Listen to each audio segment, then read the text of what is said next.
네, 대항 요건 이제 종전 시간까지 대항 요건에 대해서 심도 있게 살펴봤습니다. 내용이 쉽지는 않지만 나름 좀 설명을 드리려고 했습니다. 만약 제가 좀 부족한 부분이 있다면 좀 반복 학습하시면서 좀 내용을 숙지하셨으면 좋겠습니다. 다음 이제 우선 변제제 효력. 제 법조문을 먼저 살펴보겠습니다. 대항 요건과 확정 일자를 갖춘 임차인은 경매 또는 공매를 할 때 임차 주택 대지를 포함한다. 일단 대지를 포함한다는 얘기가 기출이 잘 되고 있습니다. 대지의 환가 대금에 대해서도 우선 변제권이 인정된다. 임차 주택의 환가 대금뿐만 아니라 대지의 환가 대금에 대해서도 우선 변제를 받을 수 있다는 거 출제 포인트 하나입니다. 법조문 자체에서. 환가 대금에서 무슨 내용 있죠? 후순위 권리잖아. 그 밖에 채권자보다 우선하여 보증금을 변제받을 권리가 있다. 이 표현. 이게 우선 변제적 효력이라고 하죠. 그럼 이 개념은 뭐 어디서 보죠? 저당권. 저당권의 가장 기본적인 특징입니다. 그럼 우선 변제적 효력은 이 권리자한테 우선해서 어떤 권리를 주는 거예요. 생각해보세요. 배당을 받을 때 우선해서 받는다는 건 대단한 큰 혜택이에요. 그러면 그 방법은 가장 기본적인 저당권을 취득하는 방법이에요. 근데 저당권이 아닌 경우에도 법률의 규정에서 인정을 하고 있는 겁니다. 주택임대차 보호법에서. 또 다른 경우도 있었습니다. 우리가 배운 것 중에서 전세권. 전세권에 대해서도 용익물권과 담보물권적 권능이 있다. 존속기간이 만료 등의 이유로 임대차 계약이 종료되면, 전세권 계약이 종료되면 용익 권능은 별도의 말소 등기 없이도 소멸되지만 전세 보증금 반환받기 위해서 담보 묵적 권능이 남아있고 우선 변제적 효력이 있다. 후순위 권리자 기타 채권자보다. 그 내용이 있었죠. 또 하나 배웠어요. 등기된 임차권. 다만 이런 표현은 아니었죠. 거절할 수 있다. 그러니까 채권 자기의 보증금 반환 채권을 담보하는 목적이 있다 했지 우선 변제적 효력은 없었어요. 명시가 된 경우는 지금 이렇게 되어 있습니다. 그 매개한 이유는 법에서 기초를 해서 우선 변제 효력을 인정하는 겁니다. 본래 채권에는 이 보증금 반환 채권은 본래 채권이에요. 즉 물권이 아니에요. 물권이 아니라는 건 담보물권 저당권이 아니란 얘기입니다. 그럼에도 불구하고 주택임대차 보호법이라는 데 따라서 우선 변제적 효력이 부여된 겁니다. 우리가 지금까지 배운 것은 우선 변제 효력이 저당권 안 배웠지만 알고 기본적으로 전세권하고 저당권이었어요. 그래서 물권이라고 표현하잖아요. 근데 물권에 이런 우선 변제 효력이 인정되면서 인정하겠지만 채권의 경우는 원칙적으로 없어요. 우선 변제적 효력이. 다만 일정한 요건을 갖춘 경우에 이런 우선 변제 효력을 인정한다는 겁니다. 그래서 판례도 저당권이라는 얘기는 안 해요. 법정 담보 물권과 유사하다. 담보 물권과 유사하다. 그래서 제가 그냥 저당권을 이해하시는 겁니다. 담보 물권과 유사하다고 하니까. 그러니까 저당권을 보시면 되는 거예요. 변신을 하는 거야. 이 채권이 변신한다. 어떻게 하면 대항 요건과 확정 일자를 갖춘 경우. 확정 일자는 뭐냐? 임대차 계약서를 가져가시잖아요. 임대차 계약서에 여기 뭐 스탬프 하나 찍는 거예요. 2000 몇 년 주민센터장 확정일자가 별거 아니에요. 스탬프 하나 찍는 거예요. 그리고 주민센터는 확정일자부를 만들어서 거기에 기재를 하는 거예요. 이 도장 하나 받는 거예요. 근데 엄청난 효력이 있죠. 우선 변제적 효력. 그럼 저당권처럼 하는 거예요. 그럼 언제 효력이 발생할까? 배당표에서. 경매. 결국은 이건 경매에서 배당 절차에서 이제 효력을 발생하는 겁니다. 그러니까 대항력과 우선 변제 효력은 측면이 달라요. 대항력의 내용의 효력은 임대차 계약의 효력을 주장할 수 있고 계약 기간이 끝나면 임대차 보증금 반환을 청구할 수 있는지의 문제지만 우선 변제 효력은 경락이 돼서 경락인이 변매대금을 납부하면 배당 절차가 이루어지고 그럼 배당금에 대해서 이해관계의 선후를 따져서 배당금을 나눠주는 문제입니다. 그때 임차인의 보증금 반환 채권은 확정일자를 갖춘 이 요건을 갖추게 되면 저당권자로 취급한다는 겁니다. 따라서 이런 요건을 갖추면 우선 변제 효력이 생기면 후순위 권리자. 이 개념은 선후가 나눠진다는 건데 결국은 물권자와 임차인의 보증금 반환 채권을 순위로 나눈 겁니다. 왜냐하면 임대차 보증금 반환 청구권이 두 명 있을 수는 없으니까요. 그러면 후순위, 선순위, 후순위 나눈 사람은 결국은 물권자, 저당권자밖에 없어요. 담보가등기는. 근데 담보가등기는 별로 활용이 안 돼요. 결국은 저당권자와 관계에서 선을 따지는 거다. 그럼 어떻게 나눈다? 일자로 접수자. 저당권의 접수일자와 대항요건과 확정일자의 일자를 갖고 본다. 그럼 제가 근데 대항요건의 일자, 확정일자 나눌 수 있어요. 둘 중 하나를 늦은 날짜. 예컨대 7월 5일날 232 전입신고 확정일자를 했어요. 그럼 232 전입신고가 대항요건이죠. 이 대항력은 언제 발생하죠? 다음 날이죠. 지금 7월 5일이니까 7월 6일이 되는 거죠. 확정일자는 같은 날 했으니까 7월 5일이죠. 그러면 7월 6일이 우선 변제 효력의 기준이 되는 겁니다. 이 날짜를 갖고 다른 저당권과 손을 따지는 거예요. 그래서 배당포에서 1순위, 2순위, 3순위 나눈 겁니다. 그런 이제 보증금의 우선 변제 효력이 있는 겁니다. 그래서 이 경매 절차에서 배당금의 우선 변제할 때는 대항력이 없지만 우선 변제 효력이 있는 경우가 있고 대항력이 있지만 우선 변제 효력이 있는 게 나눌 수가 있습니다. 이게 모순이 아닙니다. 대항력을 어떻게 판단했죠? 말소 기준 권리 이전에 대항요건을 갖출 것. 우선 변제 효력은 그게 따지는 게 아니에요. 그냥 대항요건 232 전입 신고 그리고 확정일자 받으면 우선 변제 효력이 생기는 거고 그 순간 저당권을 맡기는 겁니다. 여러분 1순위 저당권이 있다고 해서 2순위 저당권 설정이 안 되지 못하는 건 아니잖아요. 1순위 저당권이 있다 하더라도 2순위, 3순위 얼마든지 생길 수 있습니다. 그리고 이 같은 저당권을 어떻게 하죠? 접수일자. 순번이겠죠. 같은 거니까. 그 순서에 따라 배당이 이루어지는 겁니다. 순서에 따라. 그런 개념을 먼저 감을 잡으셔야 합니다. 넘어가겠습니다. 자, 한편 그럼 요건이 대항요건과 확정일자인데 대부분은 임대차 보증금을 지급한 다음에 대항요건 및 확정일자 갖춰요. 그런데 우선적으로 경우에 따라서는 대항요건과 확정일자 먼저 갖춘 경우도 있습니다. 특히 미등기 매수의 임대차 계약의 경우는 그렇게 하더라고요. 실무에서. 그렇다고 상관이 없다는 겁니다. 즉 실제로 보증금은 납부한 날짜가 아니라 대항요건 및 확정일자를 갖춘 날짜에 즉 대항요건 및 확정일자를 갖춘 이후에 보증금을 완납했다 하더라도 보증금을 완납한 시점이 아닌 대항요건 및 확정일자를 갖춘 시점에 우선 변제 효력이 생긴다는 게 대법원 판례 입장입니다. 그 얘기를 쓴 겁니다.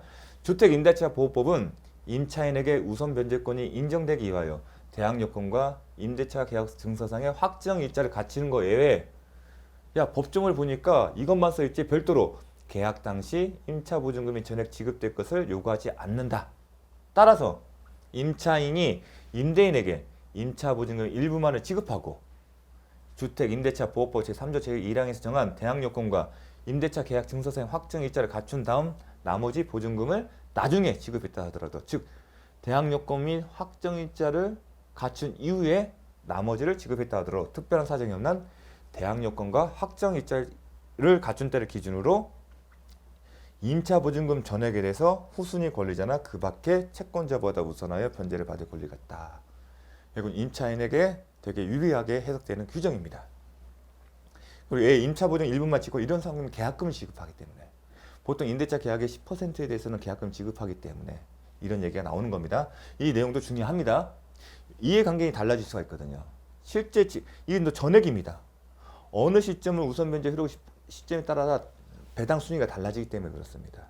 그렇기 때문에 중요한 데입니다. 또 하나 이제 아까 요건적인 대지의 환가 대금에 대해서도 우선 변제 효력이 있다고 하는데 이 내용은 뭐냐면 대항요건 및 확정일자를 갖춘 임차인과 소액 임차인은 중요합니다.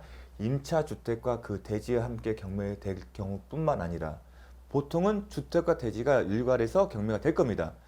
근데 그 경우는 당연히 대지에 대한 환가 대금에 대해서도 우선 변제 효력을 주장할 수 있는데 이 경우뿐만 아니라 임차 주택과 별도로 그 대지만이 경매될 경우에도 그 대지의 환가 대금에 대해 우선 변제권을 행사할 수 있다. 중요합니다.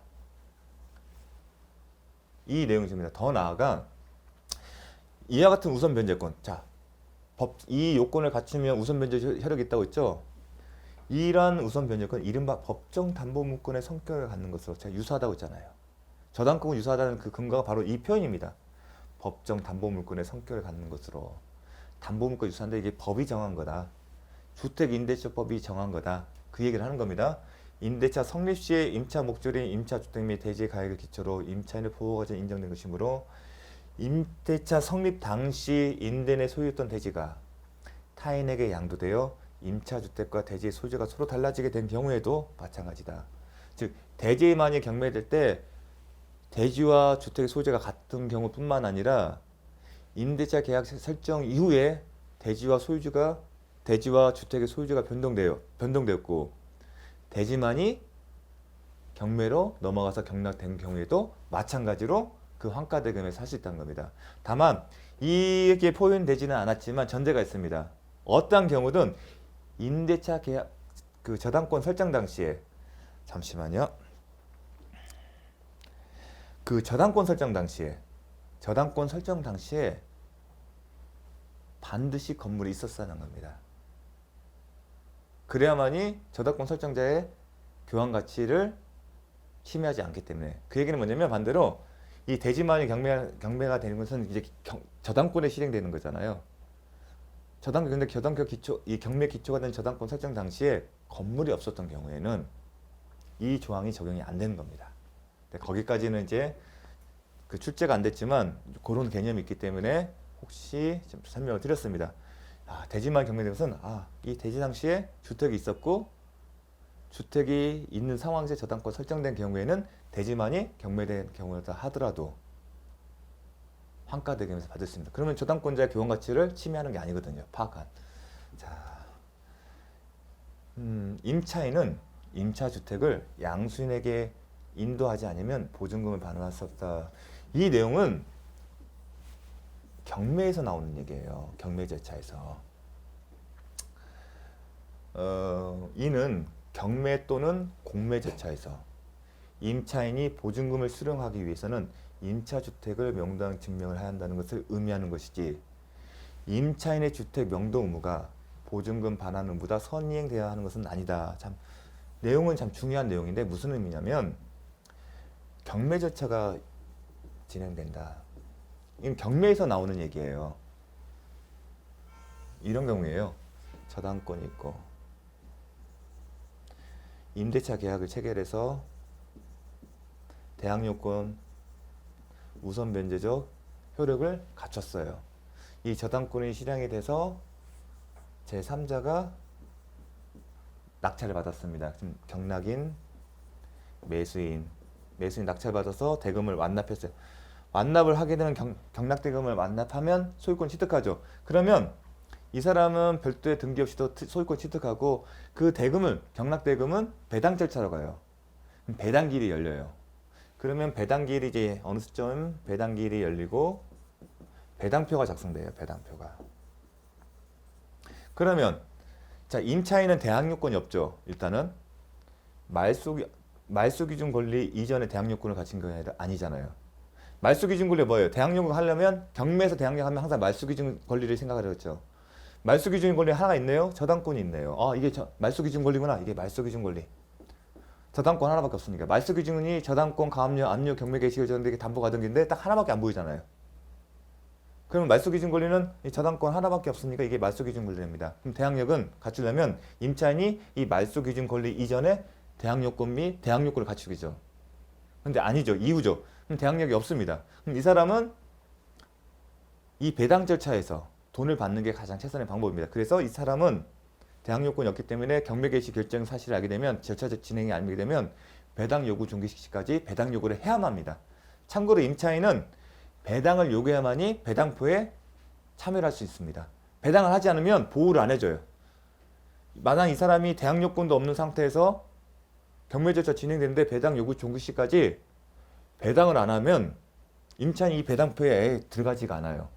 그 얘기는 뭐냐면 이 배당 요구를 배당표에서 돈을 못 받는 얘기예요. 그 얘기는 임대인한테 돈을 받으라는 얘기예요. 근데 임대인은 자력이 없는 상태잖아요. 그런 리스크가 있는 겁니다. 그래서 말소기준 권리. 예컨대 말소기준 권리가 또 여기에 저당권, 가압류 있다. 그러면 저당권 이 모든 게 말소기준 권리에 해당되죠. 근데 제가 어떻게 판단했죠? 요 모든 것 중에 가장 빠른 게 말소기준 권리 된다. 그래서 요게 저당권을 실행했다 하더라도 말소기준 권리는 이와 상관없이 무조건 등기부에서 나타난 말소기준을 딱 일렬로 나눠내고 가장 빠른 게 말소기준 권리 된다. 그걸 가지고 이 이전에 대항력권을 갖추게 되면 대항력이 있고 이후에 있다면 대항력이 없다. 대항력이 없다는 얘기는 뭐죠? 이 경락인은 임대인의 지위를 승계를 못한다는 거고 안 한다는 거고 그 얘기는 임차인은 이 사람의 상대로 임대차 보증금 반환을 청구를 못한다는 얘기입니다. 자, 지금 그림을 그렸기 때문에 좀 환기시키려고 다시 했고요. 그럼 배당길이 열려서 배당 이의를 당하지 않으면 확정이 돼요. 그럼 배당표가 딱 확정이 돼요. 그러면 이 사안에서는 지금 저당권자가 있으니까 1순위 1번 저당권자 쓰고 누구 액수 얼마 쓰고 남으면 얼마 금액 쓰고 2순위 임차인 이렇게 나와요. 그럼 이제 배당 이의를 당하지 않으면 배당 이의소를 당하지 않으면 확정이 돼요. 그러면 임차인이 이제 돈을 받으러는데 어디로 가요? 법원에 갑니다. 법원에 이제 경매에 가서 어떻게 오셨어요? 아, 이제 이 배당계에 대한 배당표 되면 다 사건 번호가 있거든요. 이 사건 번호 저는 임차인에 해당되기 때문에 배당금 수령하러 왔습니다. 근데 요구하는 서류가 있습니다. 명도 확인서.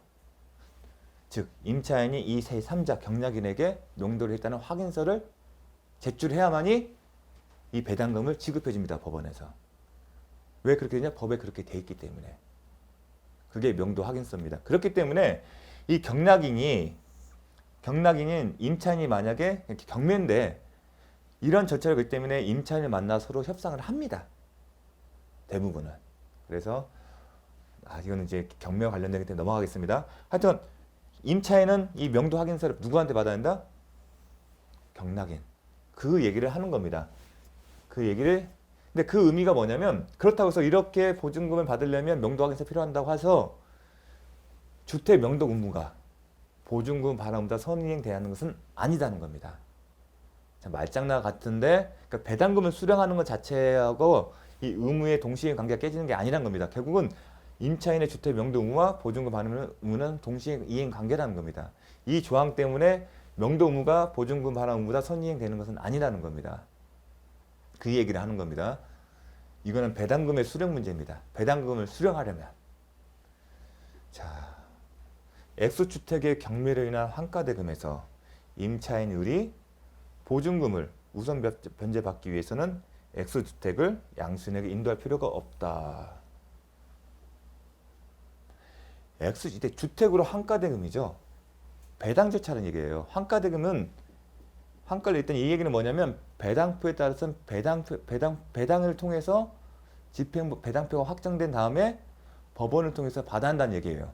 그 의미가 깔려 있는 거예요. 환가된 선은. 그러려면 을은 액수주택을 양수인에게 인도할 필요가 있습니다. 왜냐하면 그렇게 하도록 명도 확인서를 필요하기 때문에. 근데 혼동하게 만들었어요. 보증금을 우선 받기 위해서는. 이거는 혼동을 주는데 이걸 아셔야 합니다. 환가되면서 이 액수주택의 경매로 환가되면서 돈을 받는다는 의미를 아셔야 합니다. 그래서 제가 배당표라는 얘기, 배당기. 그래서 경매법원에서 가달라면 이걸 요구한다는 얘기를 한 겁니다. 그게 실무입니다. 경매 실무. 집행법원에서 그렇게 합니다. 그 얘기를 알아야만이 이 지문을 맞출 수 있는 겁니다. 요거는 혼동이 나옵니다. 이게 무슨 얘기지? 설사 이렇게 조항이 있다 하더라도 이런 의미를 뜻하는 건 아니다. 말장난같이 느껴질 수 있습니다. 근데 이 부분은 그렇게 또 정확하게 기억을 하셔야 합니다. 소액 임차인의 최우선 변제권. 기본적으로 우선 변제적 효력이 있는데 소액 임차인의 경우에는 뭐라고 써 있습니까? 최우선. 기존까지 배운 것은 우선 변제 효력은 후순위 권리자 기타 채권자보다 우선하는 것을 받는 겁니다. 즉 선순위가 있으면 그 사람한테 뒤지는 거죠. 배당 순서에서.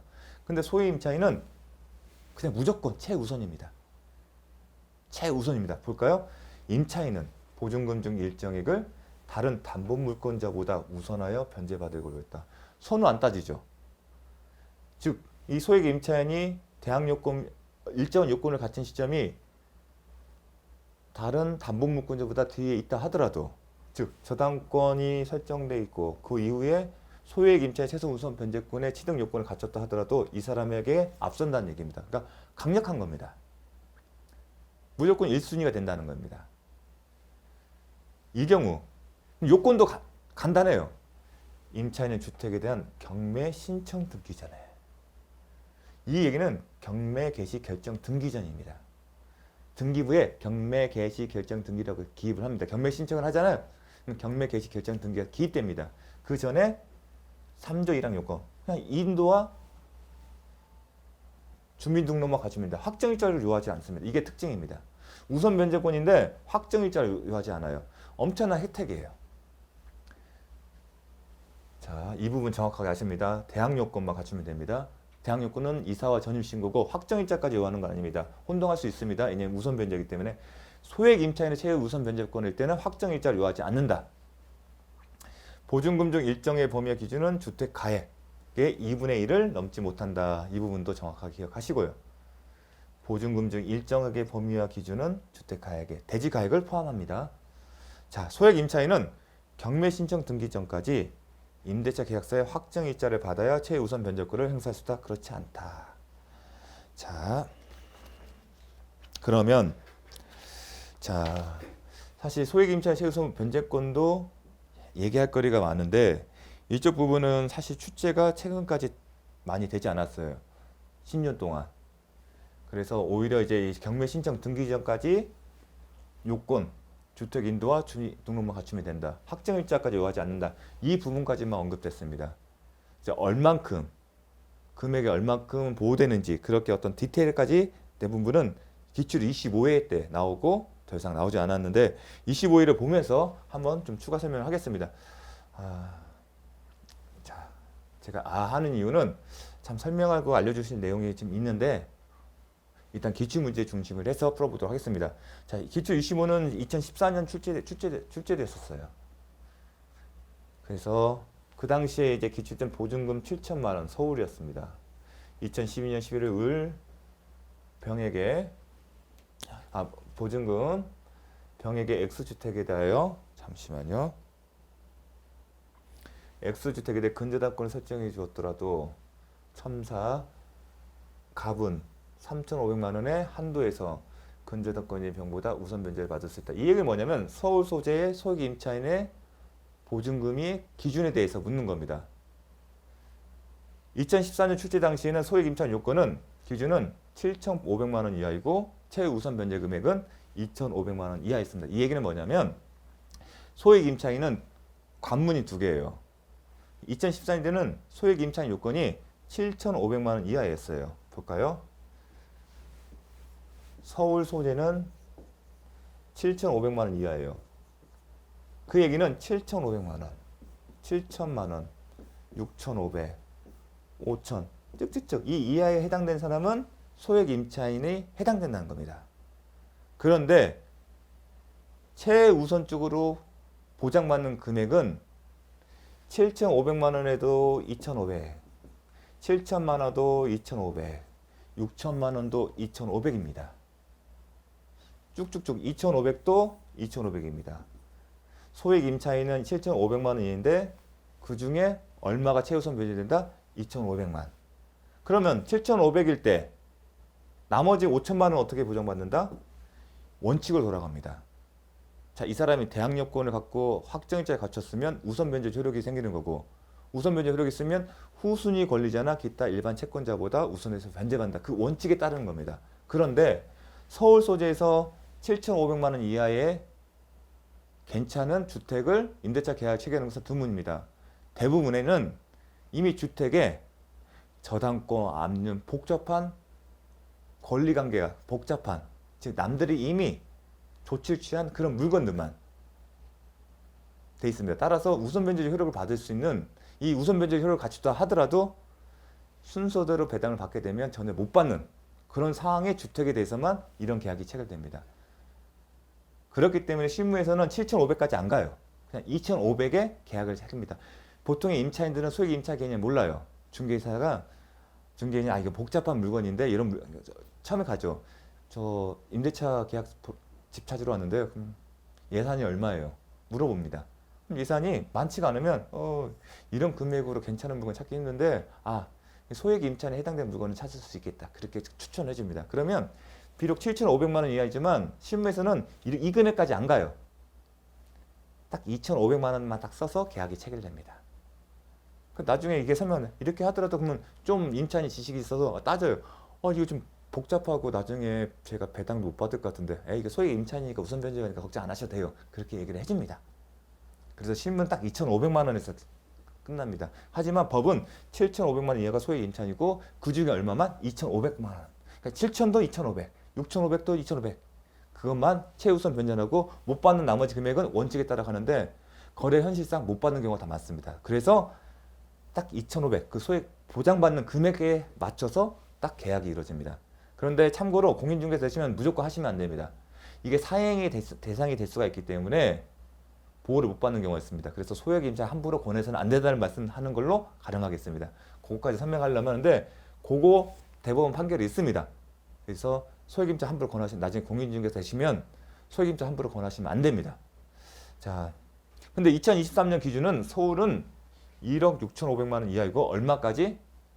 5,500만 원까지입니다. 그럼 이 얘기는 1억 6,500만 원 이하니까 1억 6,500만 원, 1억 6천만 원, 1억 5,500, 1억 5천 다 소액 임차이지만 얼마 보장받는다?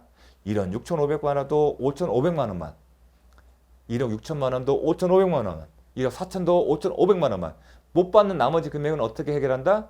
원칙을 들어서 대항 요건 및 확정 일자를 갖췄는지 보고 그 요건을 갖췄은 우선 변제 효력을 부여한 다음, 좀 저당권에 변신한 다음 배당 분사는 다른 권리자와의 선후에 따져서 배당을 한다는 겁니다. 근데 현실은 딱 5,500에 맞춰서 이루어질 겁니다. 자, 그런 내용. 딱 이 내용이 출제된 이유에는 별도로 출제된 내용은 없었습니다.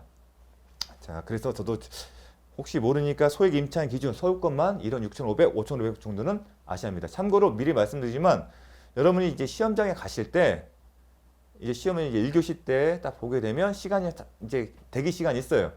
그럼 어떤 거 공부하냐? 주택임대차보호법, 상가건물임대차보호법, 특별법을 보셔야 합니다. 특히 이렇게 어떤 금액 나오는 것들 꼭 보시고 마지막에 들어가셔서 보실 겁니다. 저 또한 시험장에 들어가서 이 금액을 봤었습니다. 자, 꼭 마지막에 보시고 들어갈 금액들입니다. 자, 28회 갑은 의뢰 저당권이 설정되어 있는 병소의 주택을 자, 이거 하나씩 한 떼볼게요. 저당권이 설정되어 있었네요. 저당권이 설정되어 있었다. 설정되어 있는 병소유의 액수주택을 병으로부터 이제 저당권자가 을이에요. 이렇게 쓰셔야 돼요. 그 다음에 병소유의 액수, 병소유의 임대인 쓰시고요. 이렇게 표시를 하면서 병으로부터 누가 임차인이죠?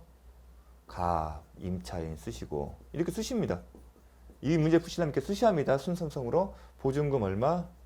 2억 원. 임차여 즉시 대항요건을 갖추고 확정일자를 받아. 대항요건 갖췄고 확정일자 갖췄구나 생각하십니다. 대항요건, 확정일자 갖췄다 딱 생각하십니다. 그 후 정의 X주택의 저당권을 취득한 다음 정의 또 저당권을 취득했네. 저당권을 할 수 있겠죠. 저당권 이렇게 쓰십시오.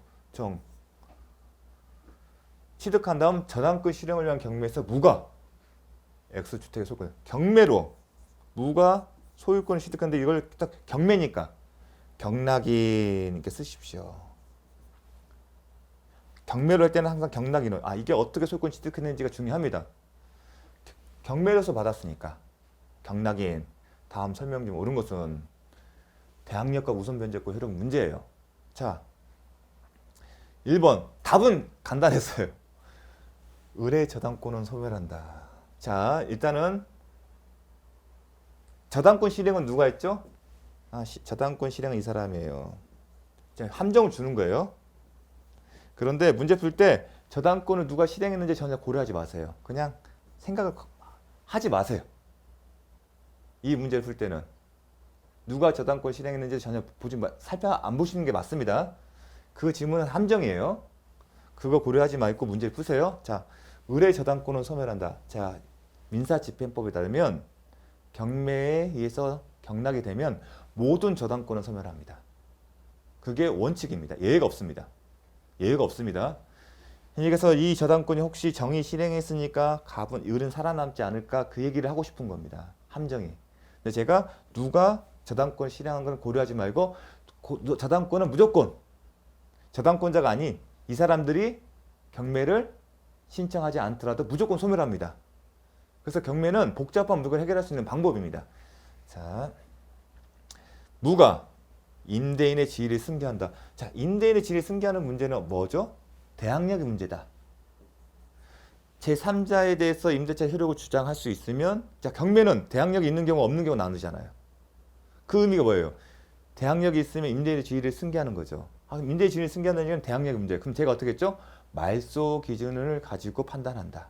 자, 여기에 있는 딱 나오는 권리가 뭐가 있어요? 말소 기준에 해당되는 권리는 저당권, 가압류, 압류, 담보가 등기, 경매 개시 결정 등기죠. 근데 지문에 뭐죠? 저당권 하나, 이거밖에 없네요.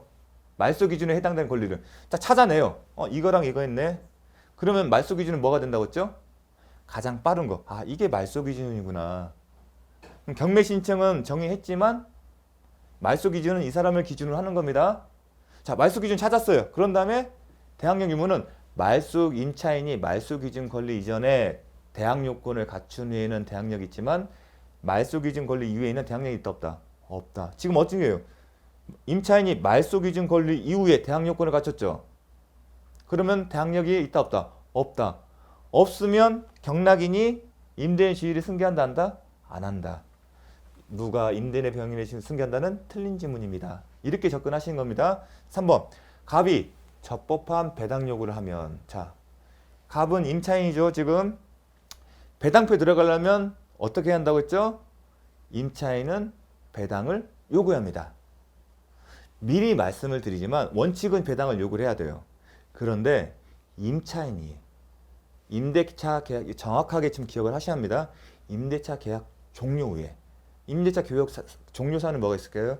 보통의 경우는 기간 만료 아니면 묵시적 갱신이 일어난 이후에 임차인의 일반적인 해지 통보에 의해서 일정한 기간이 도과해서 효력이 발생한 경우도 계약 기간이 임대차가 종료하는 겁니다. 합의 해지, 기타 여러 가지 사유로 종료가 된 이후에도 종료가 되면 보증금을 임대인은 임차인의 보증금을 돌려줄 의무가 있지만 임대인이 돌려주지 않는 상황에서 뭘 할 수 있다? 임차권 등기 명령을 신청할 수 있습니다. 임차권 등기 명령은 등기는 기본적으로 공동으로 해야 돼요. 하지만 임차권 등기 명령 신청은 임차인이 주택 임대차 계약서 등 필요한 서류를 갖추고 법원에 제출하게 되면 심사만 하고 간단한 심사를 거쳐서 특별한 문제가 없으면 임차권 등기 명령을 해요. 그러면 그 등기 명령에 따라서 이게 법원에서 알아서 등기소 넘어가요. 그러면 등기 명령이 임차권 명령에 따라 등기가 이루어져요.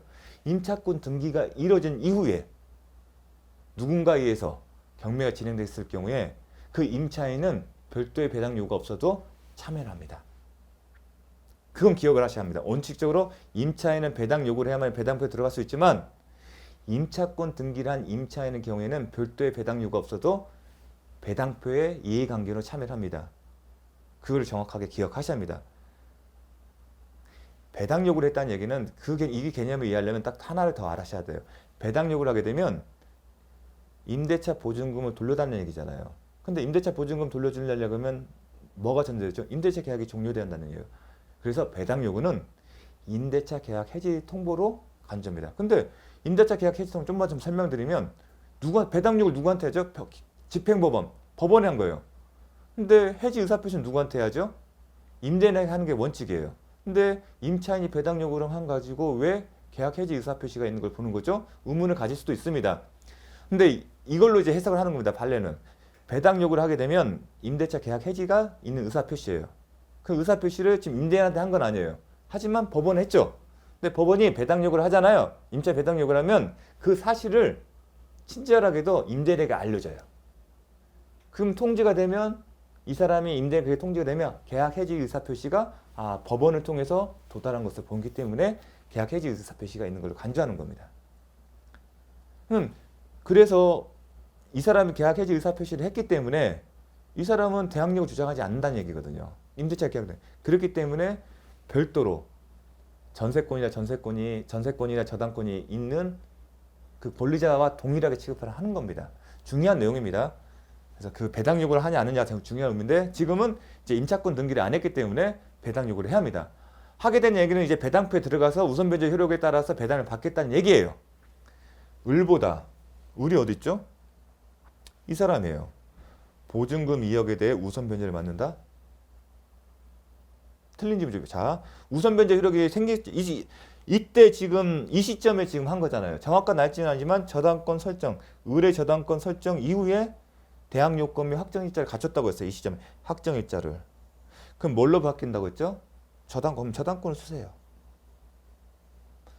저당권이 여러 개 있으면 시간 순서대로 따지죠.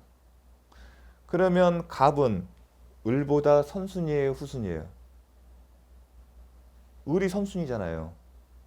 즉 갑은 선순위자보다 우선에 변제받을 권리는 없죠. 반면에 정과는 갑과 정사에서는 누가 후순위예요? 정이죠. 이거 저당권 딱 쓰세요. 그냥 확정일자 갖췄으면. 뒤에 있네. 그러면 갑은 후순위 권리자인 정에 대해서 우선 변제받을 권리가 있다. 일단 맞는 편이지만 선순위 권리자에서는 그렇지 못하죠. 그러니까 틀린 지문이죠. 우선 변제를 받지 못한다가 맞겠죠. 앞에 있잖아요. 그러니까 저당권 쓰면 비교가 되잖아요. 이 사람 1순위, 2순위, 3순위 이렇게 생각하시면 되잖아요.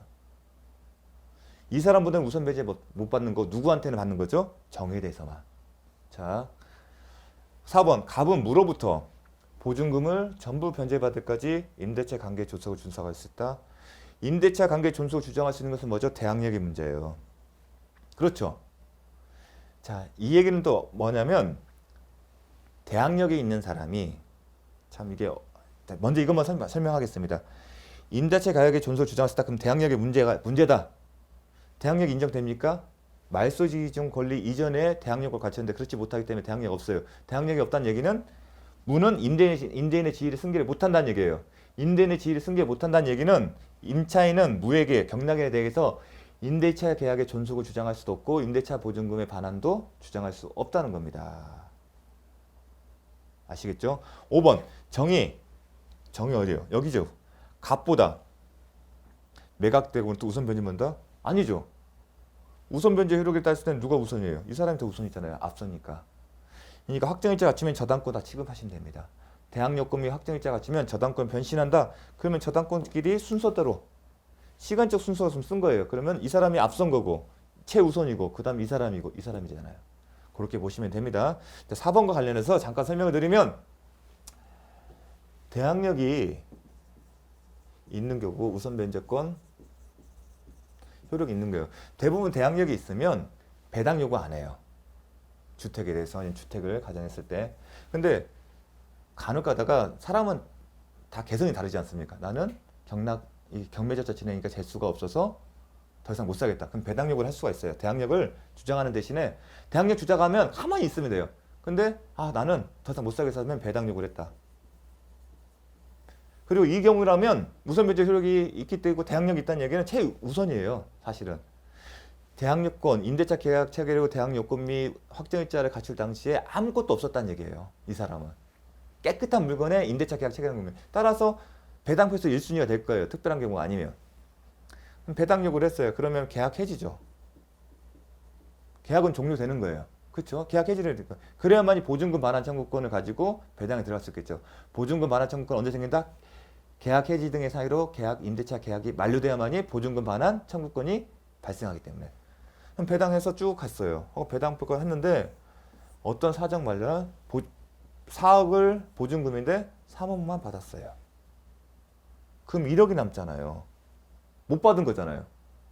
그 경우에 주택임대차보호법에 따르면 이러한 경우 대항요건을 갖춘 임차인이 대항력이 있는 임차인이 배당 요구를 했는데 자신의 보증금 전액을 변제받지 못하는 경우에는 나머지 못 받은 1억을 받을 때까지 임대차 계약이 존속한 것을 본다는 조항이 있고요.